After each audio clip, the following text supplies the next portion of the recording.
full house tonight, huh? Yeah. Yep. This is only like my third. Whoa, we got like a trivia puzzle here. It's only my third open mic. Last time it was like super packed. Would have been a bad environment to bomb in, but this feels like I'm more chill. You guys feel like you guys are chill. We can make this conversational. It's funny when you go open mic at the Comedy Attic, they tell you that you have to bring 10 friends. Micers are. I think we must like share the same friend group. I think. Oh my God. Are we all friends? I'm claiming this group. I don't know what you fuckers are. I'm claiming you are all my best friends. I do have one friend here from Istanbul. He came all the way from Istanbul. Wow. Just kidding. He's from Miami. He's from Istanbul, but he's here. Thanks, Kagan, for coming. I did bring somebody. I brought somebody. Round of applause for Kagan. Woo! He's from Istanbul. Not Constantinople. Yeah, it was a stupid joke. My wife told me not to tell it, but this guy. I'm not gonna lie. I know I look like a high school basketball coach here with my whiteboard. I had some jokes planned. Not gonna lie, I had some jokes planned, but some shit came up. Some shit came up, literally. We'll get to that, but shit literally came up. We'll come to that. I lost my joke book. And then I wrote a bunch of new jokes. I had my first open mic ever, and I ended up not getting to any of my jokes. Well, now it's time to do this again, and I got a new joke book, wrote all these new jokes, and I was getting ready to leave. I was like, Hope, that's my wife's name, Hope, where's my joke book? I'm a fucking lost my joke book again. So now I'm sitting here like high school basketball coach in the back, like. So I just wrote my whole thing today, just while the other comedians have been performing, which luckily they did really well. I was in the back. I was asking the other comedians, like, "Hey, what should I joke about tonight? Does anybody have a premise for me?" Nobody was like saying anything. They didn't realize I was being serious. But then, old man Joel walked in the room, and I asked again. I was like, "Hey, is there anything I should joke about?" Instantly, no hesitation, he goes, "Incels." Whoa! All right. I don't know if I have any jokes about incels, but I did just Google that like about 1 in 30 people are incels.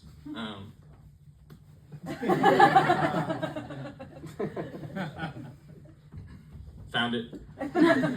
Just kidding, I'm just kidding. This is actually, the funny part is when I thought of that joke, I looked in the room, I was like, damn, good looking crowd. If anyone was an incel out here, I think it would be me. But I'm not like involuntary, I just, don't get any pussy. Which is funny because I just mentioned I do have a wife. Nah, I'm joking. That was for the only other married guy in the room. That joke was for him. I mean, when you are married, sometimes, it is like hit or miss. The stars have to be aligned. It's hard. It's easy to make a man, It's easy for that. For women, that's just like a B2B sales cycle. That's just like a 2-week sales cycle.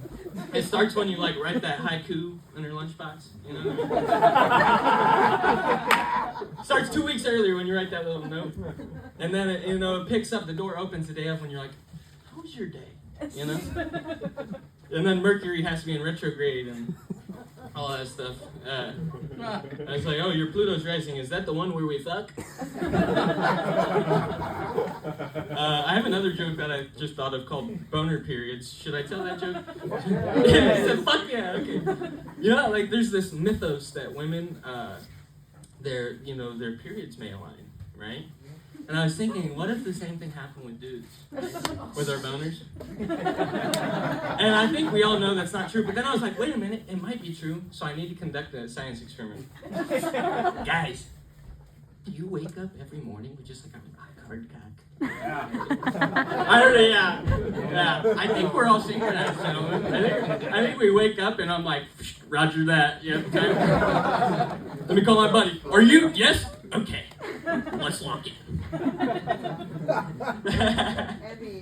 This guy's hard all the time. Okay. Oh my god. If I could be a 10th of this guy, man. Oh my god. I want to have a cock like him. Holy shit. Yes. Wow. This guy lays pipe. Okay. It was funny. The reason I have this little marker board is because I have to take an exam tomorrow to get into my PhD program that I'm applying to. My advisor was like, you're a shoo-in for the entrepreneurship thing. You know, you got it. You just can't get like an embarrassing score on the GMAT. And I haven't taken a test in a while. And that test is tomorrow. And this board is for that test because you can't use pen and paper, you just have to use marker. So I'm in like the wrong place right now. Like, I should not be here. I should not be here. And I don't even have jokes, so like I really shouldn't be here. But the first time I lost my joke book, if you were here, actually Dave was there. He was there for my first ever open mic. Dave's an excellent host, and he was super funny both times I've seen him. So give it up for Dave, everyone. I'm like learning that there's like comedy lore and like a scene and stuff, and I think Dave's like a really funny guy, and I think a lot of people think he's really funny. I'm learning. I don't know, it's only my third time.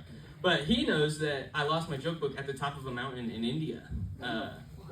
And when I told that to the first time, I also mentioned that I was butt naked. And I think a lot of people thought that was a joke. I was actually butt naked.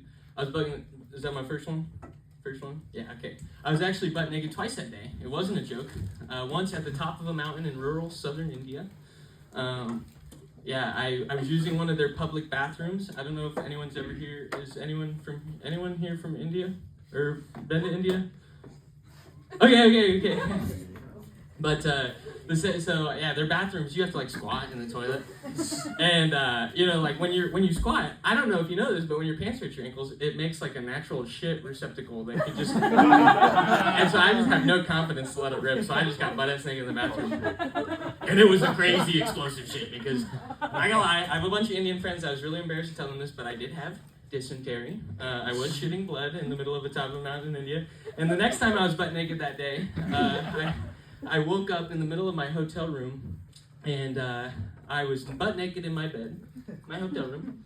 I woke up, and there were 3 Indian doctors staring over me.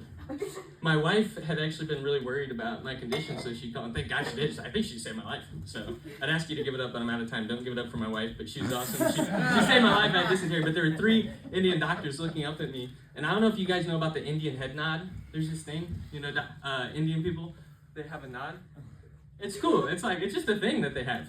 Like, if they're listening, it means I'm listening. It means yes. It means no. It means maybe. It means everything. So really, to me, it means absolutely nothing. And I know it's very hard to interpret, but it's cool. I like it. However, when you're explaining your symptoms to an Indian doctor, and you're like, man, I've lost a lot of blood. I don't know if I'm okay. And he's just listening, and he's like, you don't know if you're gonna fucking die or if you're chilling. I have to lie. I have to get out of here. Sorry, y'all. I didn't prepare any jokes, but next time I will come prepared. Thank you so much. Have a good night.